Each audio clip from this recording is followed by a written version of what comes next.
Morda pa bi moral kdo še enkrat prebrati Hipokratovo prisego.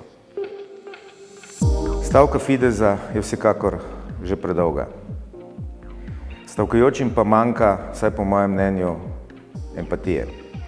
To, da invalidi ne morejo podaljševati svojih vozniških izpitov, ki jim pomagajo pri vstopanju v svet, ki jim višajo stopnjo samostojnosti in neodvisnosti, je po mojem mnenju povsem nesprejemljivo.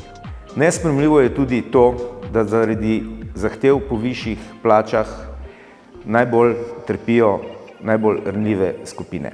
Vlada je zato, da bo omilila problematiko zdravniške stavke, sprejela številne ukrepe, ki bodo blažili dostop do zdravstvenega sistema najbolj ranljivim skupinam.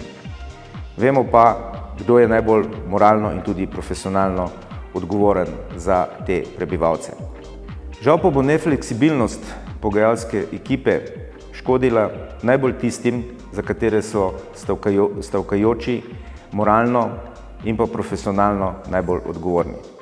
Pravica do stavke, že z etičnega vidika, nikakor ne more preseči pravice do pomoči najbolj ranljivejšim skupinam, govorimo o bolnikih in invalidih.